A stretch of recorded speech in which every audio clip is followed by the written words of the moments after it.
आबिद शेर अली साहब, या तो अपनी लीगल टीम आप बदलिए या सियासी जो आपकी सोच है ना उसके अंदर कुछ ऐसे लोग डालिए जो सियासी अंदाज में ही सोचते हैं।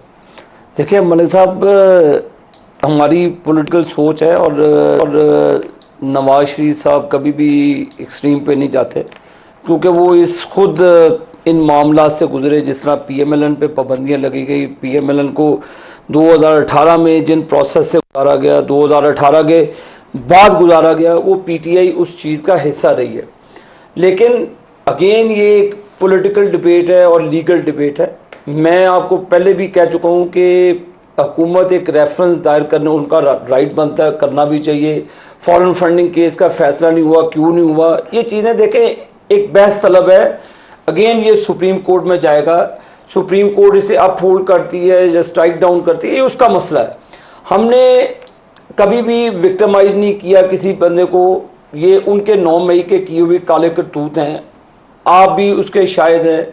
जिन लोगों ने आग लगाई, जो लोग कोर कमांडर हाउस की तरफ लेकर गए, ये पाकिस्तान की पॉलिटिक्स में कभी भी नहीं हुआ। मलिक साहब, आपको ये किसने इख्तियार दिया, आपको किसने सोच दी कि अगर आप वजीर आजम हैं तो सब कुछ ठीक है? अगर आपके कहने पर जनरल फैज़ हमीद को चीफ ऑफ आर्मी स्टाफ नहीं बनाया जाता, वही लोग आपको जहाज़ों में भर कर लाकर प्लेट में हुकूमत देते हैं, तो उस वक्त अमेरिका का दबाव नहीं होता। अब जब आपको गिराया जाता है, आप कहते हैं जी अमेरिका ने गिरा दिया। जब बनाया था वो किसने बनाया था? और जब आप इक्तदार के नशे में थे, आप इक्तदार के नशे में आपने हर वो अमल। इमरान की हुकूमत किसने बनवाई थी? ये जनरल फैज़ हमीद ने। तो जनरल फैज हमीद के ऊपर फिर आप आर्टिकल 6 क्यों नहीं लगाए? देखें ये अदालतें और सारा निजाम नहीं, आपकी हुकूमत ने मूव करना है ना आर्टिकल 6 के दौर जनरल मुशर्रफ के अगेंस्ट किया नहीं था। वो आपने सजा भी भुगत ली भुगती, लेकिन किया नवाज शरीफ के। अब आपने आर्टिकल 6 लगाना है तो उनके खिलाफ लगाएं जिन्होंने आपकी हुकूमत गिराई। शरीफ साहब ने जो बलोचिस्तान में आपकी हुकूमत किसने गिराई थी? मलिक साहब, बलोचिस्तान में आपकी हुकूमत किसने गिराई थी? फैज हमीद ने। आपके शेर का निशान सेनेट इलेक्शन में किसने छीना था? और जजेस ने। वो उनके खिलाफ आर्टिकल 6 कैसे कह सकते हैं आप कैसे इसको एग्जाम्पशन दे सकते हैं? लगाए ना आर्टिकल 6 पे जजों के खिलाफ और जनरल फैज। बाबा डैम का क्या नाम था जरा? साकिब निसार पर उसको कैसे छोड़ दें? ये सारे उस वक्त लगाए ना जी आर्टिकल 6। ये कौन बैठा हुआ था उस वक्त जब नवाज शरीफ को तकरीर तक बैन की उन्होंने? खोकर साहब, नवाज शरीफ को टीवी पे दिखाना बंद किया आपने, इमरान को बैन कर दिया, आपने भी वही काम किया। देखिए मैं तब भी कहता था गलत है, आप भी कहता हूं। इन्होंने तो सहाफियों के ऊपर गोलियां चलाई। अफसार आलम को भूल गए आप? अफसार आलम को राज चलते ही उसने गोलियां मारी और ये हंसते थे। फवाद चौधरी साहब सारे आते टीवी पर ऐसे सीना तान के बात करते थे। आप मुझे, हमारे हुकूमत में इस तरह की फसायत नहीं है। जिसने अफसार आलम को गोली मारी आपने उसको पकड़ लिया? और आप बताएं किसने मारी? आप जिसके मारी पकड़े हैं। दौर में सहाफियों को गोली मारी गई, सहाफियों को मारा गया। अफसार आलम को जिसने गोली मारी आप उसको क्यों नहीं पकड़े? मुल्क आइन के मुताबिक। शाह खबर साहब ब्रेक ले लें, ब्रेक से वापसी भी आपसे जवाब लेता हूं। आइन के मुताबिक चलना चाहिए, ख्वाहिशात के ऊपर फैसले अदालतों में भी। आप भी चल रहे इस वक्त, आप ये सियासी सोच की मुजाहरा नहीं कर रहे। मैं बिल्कुल ब्रेक ले लें, ब्रेक ले लें, हमारे साथ रहिएगा।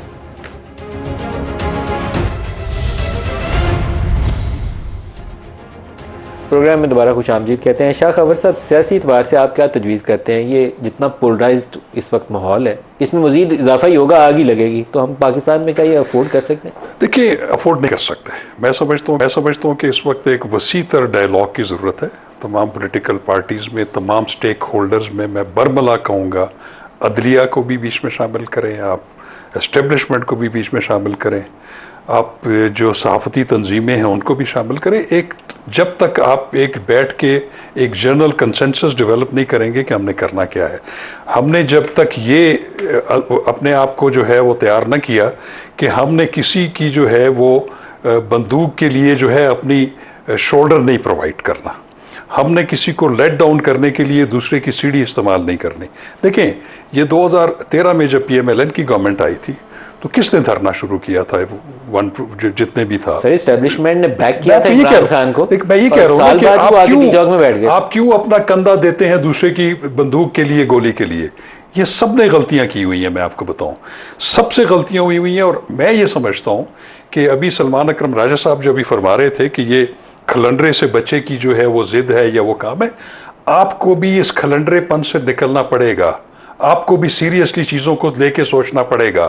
आप ने क्यों आईएमएफ को लेटर लिखे हैं, आपने क्यों ट्वीट्स इस तरह की किए हैं, आपने क्यों शेख मुजीबुर रहमान का, आप भी एक बहुत ही जो है एक हठधर्म किस्म के स्टैंड के ऊपर खड़े हैं। तमाम फोर्सेस को थोड़ा थोड़ा पीछे आना पड़ेगा और पाकिस्तान के लिए सोचना पड़ेगा, पाकिस्तान के पॉलिटिकल इस्तेकाम के लिए। अब इकोनॉमी में हम कितना पीछे हैं, आईएमएफ हमारे सर पे खड़ा है। और दूसरा सबसे बड़ी बुनियादी बात यह है कि लॉ एंड ऑर्डर सिचुएशन क्या है इस वक्त। केपीके के कुछ अजला में आप रात को बाहर नहीं निकल सकते, दहशत गर्दी का हमें बहुत बड़ा सामना है। ये तमाम चीज़ें तभी हैं कि ये मुल्क होगा, तब हमारी पॉलिटिक्स भी होगी, पॉलिटिकल पार्टीज भी होंगी, हमारे मफादात भी होंगे।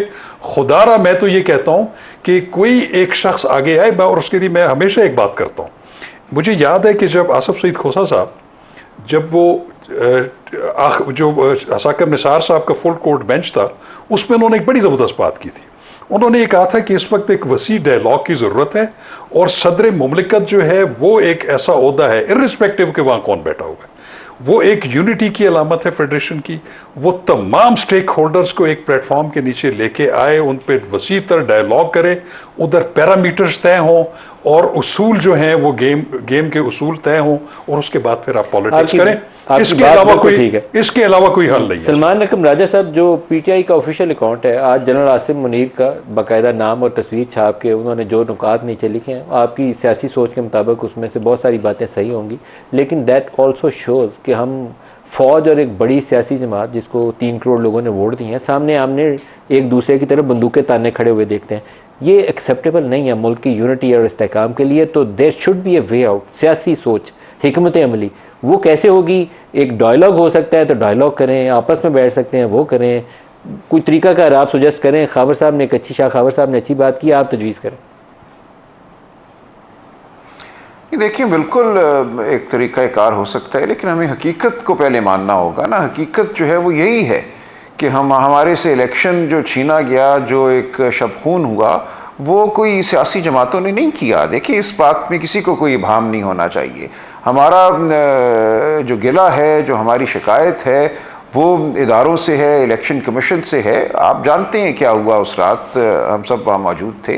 तो एक कौम की राय पे आप जब डाका डालते हैं, उसकी आवाज़ को सल्ब करते हैं, तो नताइज के लिए आपको तैयार रहना होगा। ये नहीं हो सकता कि कोई छींटा आप पर ना पड़े जब इतनी बड़ी एक कार्रवाई के आप मुर्तकिब हो जाएं। तो अब ज़रूरत ये है कि सब लोग अपने अपने किरदार पर नज़र-ए-सानी करें, फरासत से बैठ के बात करें। देखिए, ये कहना कि सब ये गालियाँ देते हैं, सब ये खिलंडरे हैं, ऐसा नहीं है। पीटीआई के साथ बहुत बड़ी तादाद में वो लोग मुंसलिक हैं जो मैं समझता हूँ वाक़तन इस मुल्क की फ़लाह के लिए सोचते भी हैं और फ़लाह के लिए काम करने की सलाहियत रखते हैं। आपने उनको रद्द किया, आपने उनको एक मंसूबे के तहत पार्लियामान में नहीं आने दिया। तो ये सब कुछ एक सोच की अक्कासी करती है ये सूरत हाल, कि आपने किसको चाहा कि वो सियासत में आगे बढ़े, किसको आपने चाहा वो ना बढ़े। तो ये सब तो बहुत सालों से आपकी एक प्लानिंग है जो चल रही है, उसका समर आज आपको नज़र आता है। अगर वाक़तन आप पाकिस्तान के साथ मुखलिस हैं और वाक़तन अगर आप कोई सोच रखते हैं जिसमें गहराई है, गिराई है, तो आप आइए, बैठिए, हमारे साथ बात कीजिए। आप अपने ओहदे और अपने रैंक को ज़रा एक लम्हे के लिए भूल जाइए और एक इंसान के तौर पे आप आके बात कीजिए, बात सुनिए, फिर हम आगे बढ़ेंगे। अगर आप ये समझेंगे कि हमारे हाथ में है। 2018 में आप जैसे इलेक्शन जीते थे, उसमें कोई शक्को शुबे की गुंजाइश नहीं है कि आप लोग कैसे इलेक्शन जीते थे। आप 2024 में फरवरी में जैसे इलेक्शन हारे, उसमें भी कोई शक नहीं है। मैं आपको ये नहीं कहूँगा कि आपको जेन्युइनली आप हार गए, मैन्युफैक्चर्ड था प्रोसेस। 18 में भी आपको सपोर्ट किया गया था, 24 में आपको हराने के लिए भी सिस्टम ने काम किया, लेकिन आपके लिए कोई वे फॉरवर्ड भी तो होगा ना। आप जनरलाइज स्टेटमेंट दें तो वो ठीक नहीं है, और फौज से टकराओ वो भी पाकिस्तान का मफाद नहीं है। ये पाकिस्तान का मफाद नहीं है कि फौज को गाली निकाली जाए, ये मफाद नहीं है कि एक वज़ीर-ए-आज़म को जेल में डाल दें। बिल्कुल ठीक बात है, बिल्कुल ठीक है, बिल्कुल टकराव नहीं होना चाहिए। तो होना ये चाहिए कि हम सब इस मुल्क के वफादार शहरी हैं, हम सब इस मुल्क के लिए दर्द रखते हैं। हम सबको बैठ के अपनी गलतियों को मानना चाहिए, वो 2018 की गलती हो या 2024 की गलती हो, हमें उनको तस्लीम करना चाहिए और हमें अवाम को अहमियत देनी चाहिए। देखिए ये बहुत पुरानी बात हो गई कि पाकिस्तान के अवाम कुछ नहीं जानते, अनपढ़ हैं, जाहिल हैं, हम ऊपर से बैठ के चंद टेक्नोक्रेट्स की मदद से मुल्क को दौड़ाएंगे। ऐसे नहीं होता। ये 76 साल से हम ये करने की कोशिश कर रहे हैं।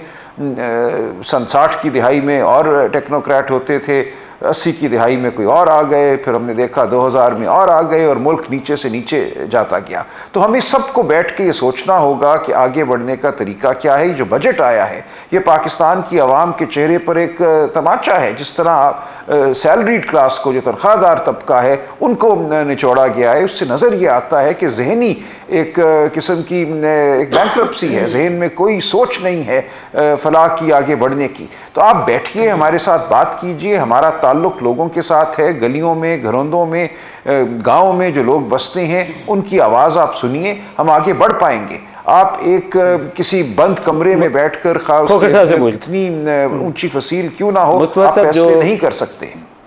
बयानात की जो तलखी है उसको मैं अगर सामने रखूं तो मुझे अभी कोई मिडिल ग्राउंड नज़र नहीं आती। इमरान खान जब ये केस जो भी अभी तोशा खाना का, वो भी घटिया केस है माजरत के साथ, उसके अंदर वो जज साहब के सामने उन्होंने दोबारा बोला कि बादशाह सलामत को पसंद नहीं, जिसको बादशाह सलामत कह रहे थे 25 करोड़ को पता है किसको कह रहे थे। इसलिए मैं टीवी पे इसलिए नहीं बोलूँगा कि मेरे चैनल के लिए मसाइल ना पैदा हो जाए।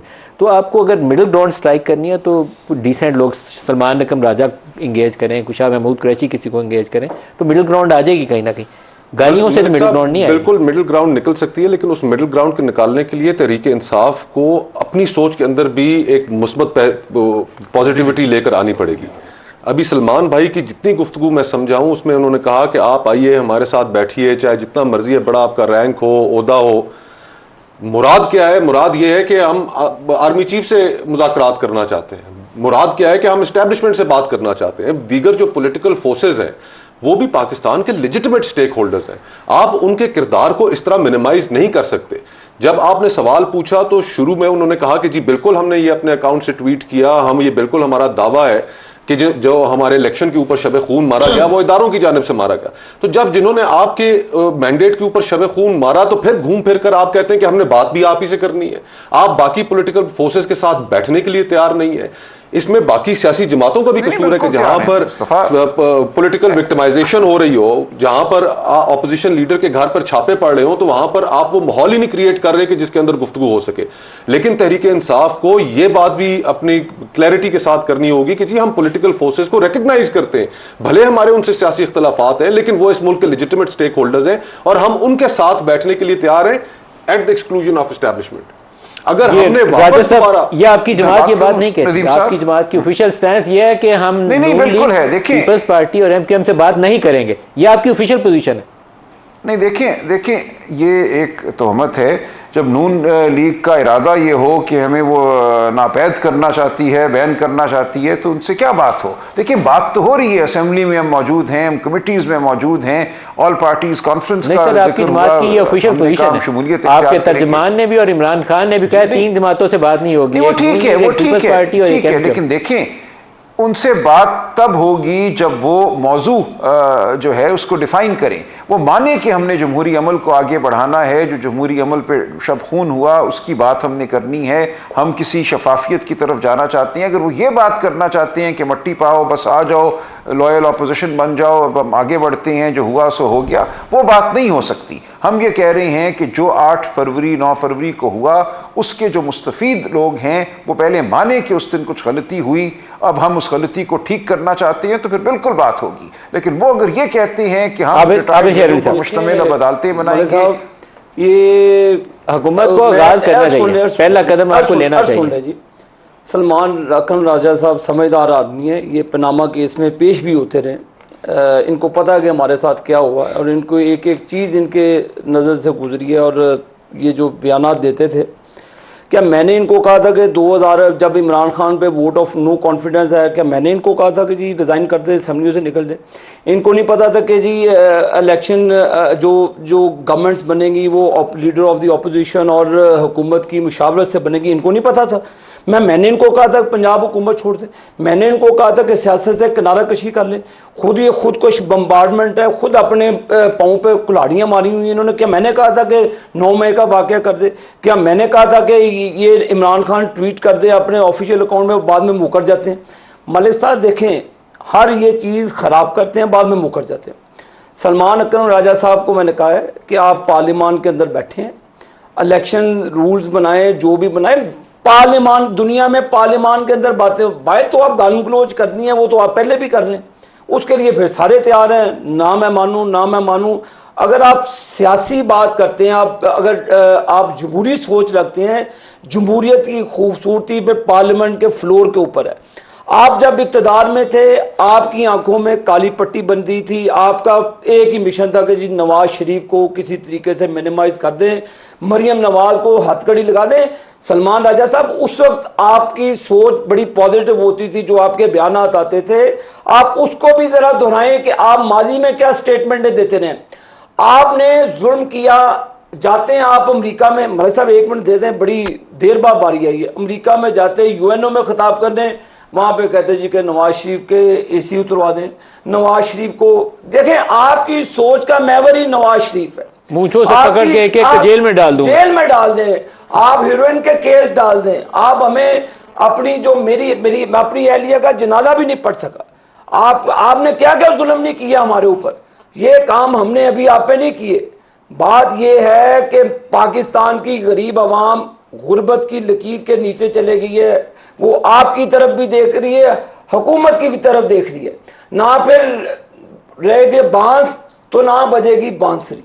बेहतर है कि पार्लियामेंट के फ्लोर पे कौम को एक होप दें, उम्मीद दें कौम को, कौमी मफादात में पाकिस्तान के